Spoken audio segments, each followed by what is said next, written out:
So far, we've dealt with two types of population parameters. One of them was the population mean mu, and the other one was the population proportion p. You also learned if you would like to estimate a population parameter, then you would use a confidence interval to do so. So in other words, take your point estimate, plus or minus your margin of error, create a span of values, and the hope is that your population parameter falls in that span. The confidence interval was, of course, one inference technique that we had, but what if we were asked to maybe test a claim about one of these population parameters? Confidence interval wouldn't exactly do that for us. So therefore, we would use another method, and that is what this section is all about. We would use what's called a hypothesis test.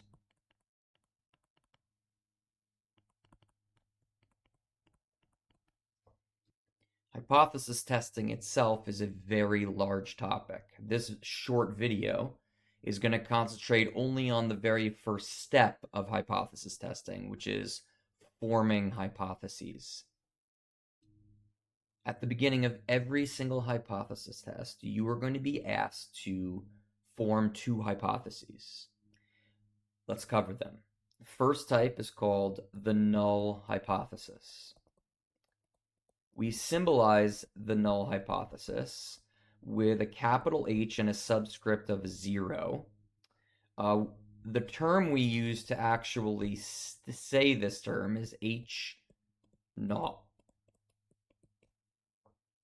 There are two important facts about the null hypothesis. One is it's a statement of no change.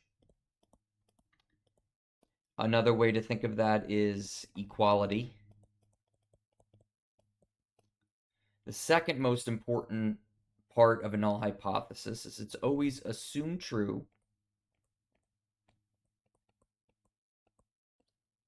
until evidence indicates otherwise.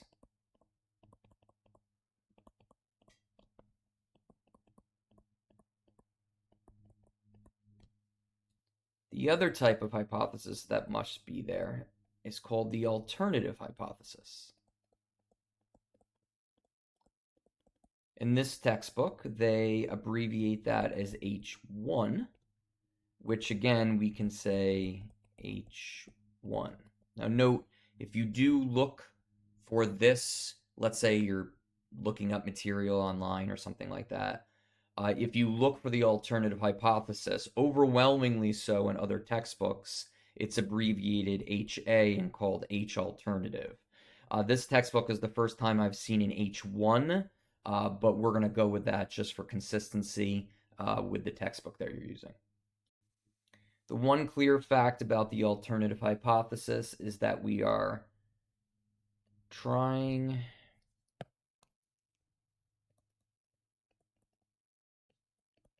to find evidence to support it.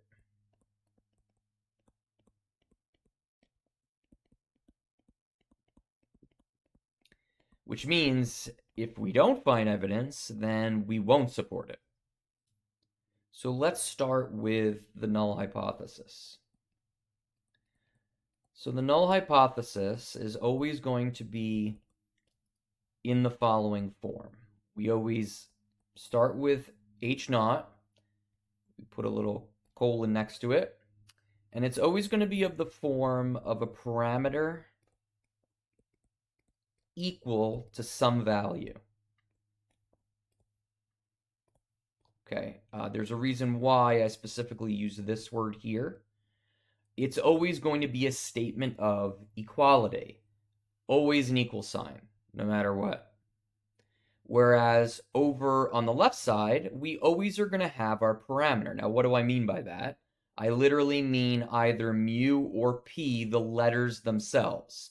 So let's just say we're talking about means. So that would be mu, right? And you would have mu equals, and then it would be equal to some value. Now, in the textbook, they usually abbreviate this value as mu naught. I'll get to that in a second. Now, if this was proportions, then the left side would be p, and this side would be p sub 0 or p naught. So to be very clear here, the left side of these values over here, this one and this one, these are literally the variables mu and p. That's never going to change depending on which tests you're doing. But the right side, when it says some value, that means literally whatever value of the population mean that is provided to you will literally go here. So this is going to be the population mean value, as in the number.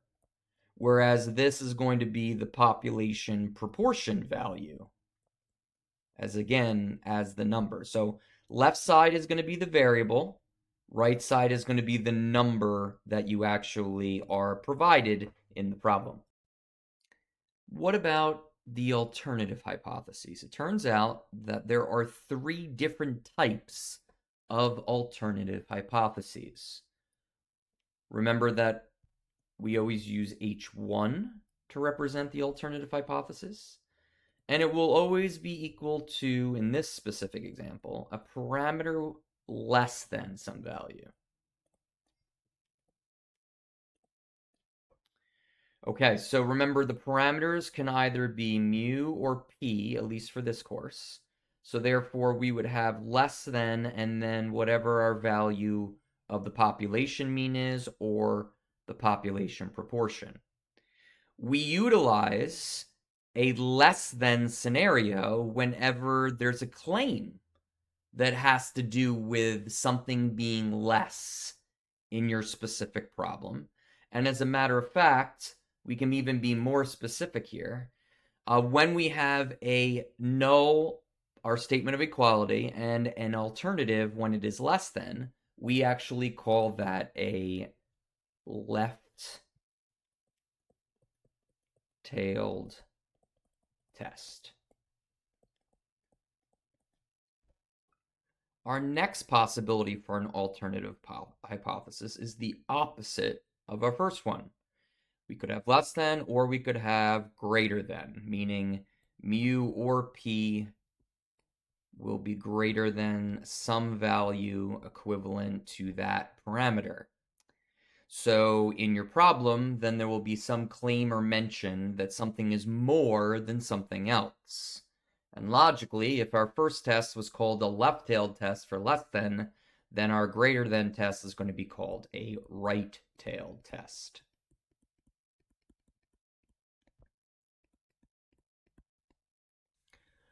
Our third alternative hypothesis possibility is actually a scenario where there's no mention of less than or greater than in your problem or scenario you're provided with.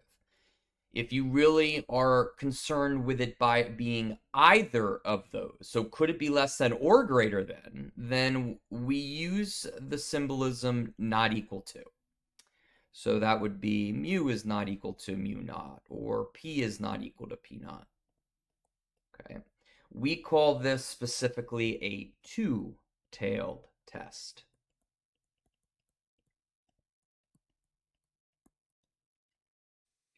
At this point, it's completely understandable if you are kind of on the fence here of understanding, only because we really don't have a number to be seen anywhere. It's all a bunch of variables and concepts. So as usual, the best way really to truly understand this is to do some examples. So let's go ahead and do that. It says, for each of the following scenarios, present a null and alternative hypothesis. Number 1. According to a recent Federal Trade Commission report on consumer fraud and identity theft, 23% of all complaints in the U.S. were for identity theft. Alaska officials believe their state has a lower proportion of identity theft issues. The first thing that you really want to identify here is whether we're dealing with some type of mean problem or proportion problem. You can clearly see right here that they do mention the proportion. They also have a value here that is a proportion. So this scenario is clearly going to be a proportion-based hypothesis test that we need to find the null and alternative hypothesis for. Problem states that 23% of all complaints in the US, meaning out of everybody, so that is a population parameter that we're dealing with in this scenario. So when we go back and look at all our options, so let's look at our null hypothesis. First things first. So our null hypothesis is always going to be an H0 statement with a colon. We mentioned that it's always going to start with the variable mu or p based on the type of problem we have. Well, we've already stated that we have a proportion problem.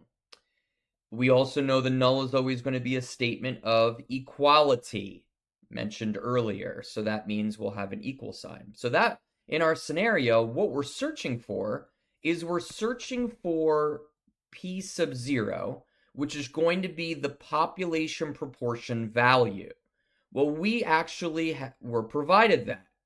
So therefore, this is going to be p sub 0, and we're going to end up with 0.23 on the right side of this equation. So just to be clear, this would say that our null hypothesis is that our population proportion is equal to 0.23.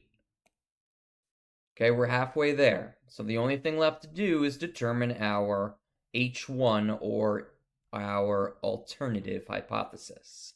So we have options, and all of the options are based on the wording of your statement. So clearly the last sentence of this is giving you the clue.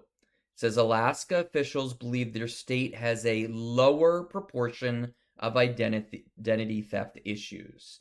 So basically, the Federal Trade Commission comes out with a claim that the true proportion is 0.23. Alaska officials come out, they go, listen, that's not the same for us. We believe that the true proportion in Alaska is lower. So as soon as you see a term that signifies less than or greater than, you can immediately go to either our first option or our second option. This says lower, which means less than. So we would rewrite our parameter p, which is right here.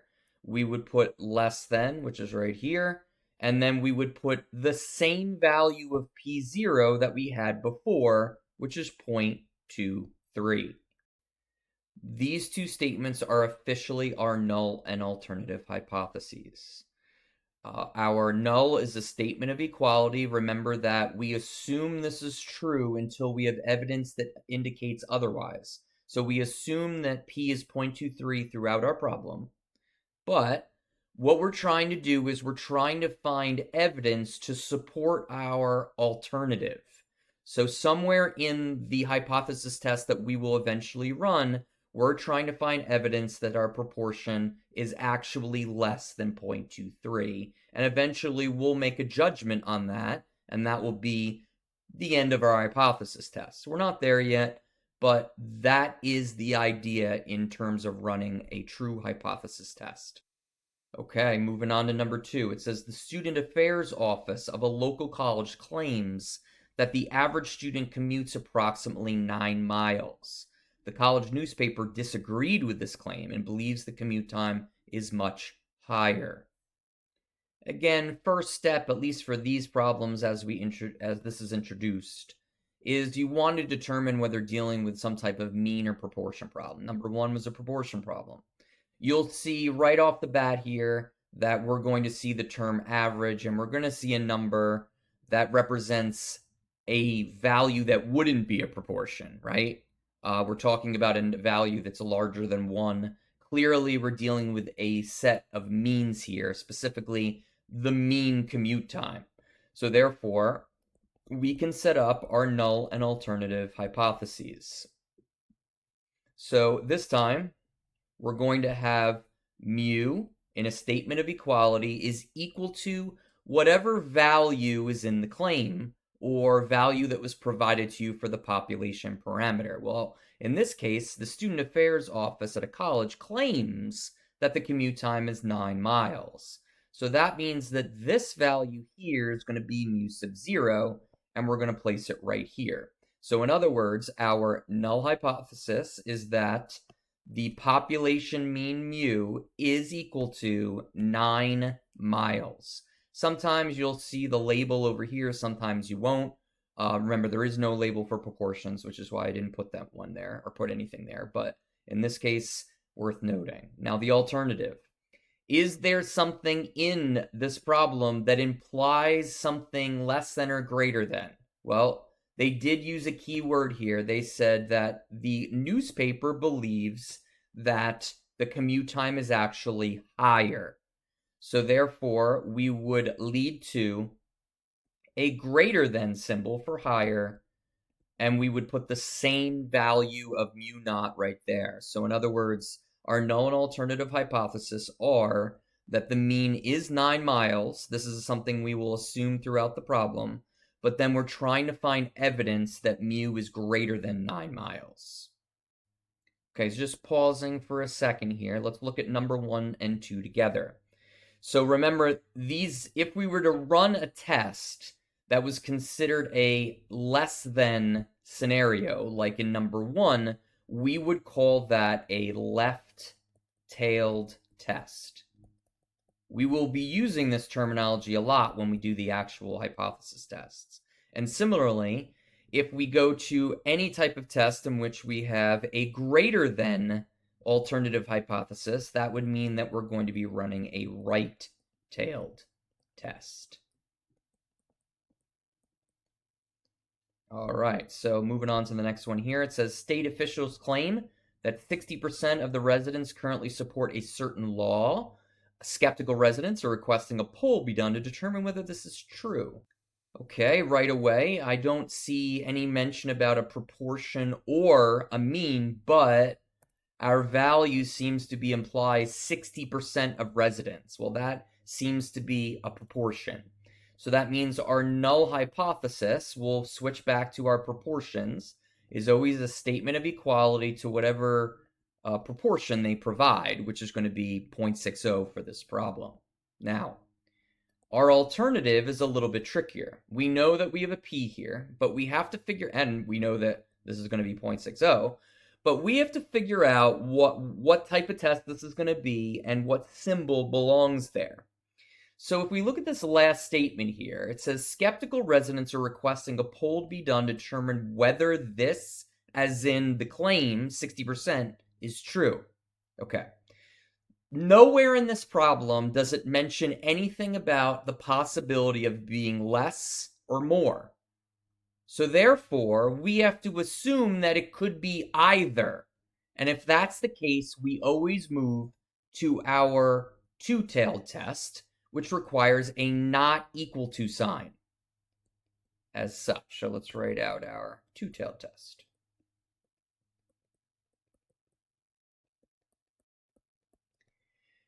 Okay, so again, our null and alternative hypothesis are the claim is going to be true throughout, that it's going to be 60% or 0.6, but we're going to be trying to search out evidence that will prove that it's not going to be 60%. Not that it's less or more. And in reality we're trying to prove it could be either, but in this scenario, we're keying in on the fact that it's just not going to be 0.60. Let's do our last example, number 4. It says a national weather publication states that the average wind speed in a certain city is 8.3 miles per hour. A local meteorologist believes this value is incorrect. Okay, so what are we dealing with here? We got a null. Looks like we're dealing with a mean problem. So we have the word average and a number that is not a proportion. So therefore, we will have the population mean in a statement of equality with the value that was provided. Again, sometimes they have a label, sometimes they don't. For our alternative, we look at our last statement. It says a local meteorologist believes the value is incorrect. Clearly, this is our key word that we're dealing with. Note again, they make no mention whatsoever of it being less or more, just that it could be incorrect, we have to take into account it could be either. And to do that in a hypothesis test, we have to use a two-tailed test, or not equal to. All right, so one small thing before moving on, finishing out the video, is these two types of tests together are called one-tailed tests, which should make sense, I suppose, because each one of them is only in one tail, the left or the right, whereas that it makes sense likely to you that means these two are going to be in two tails. But it's worth noting I don't really use this term very often, but it does pop up if you start looking on the internet for concepts or something like that.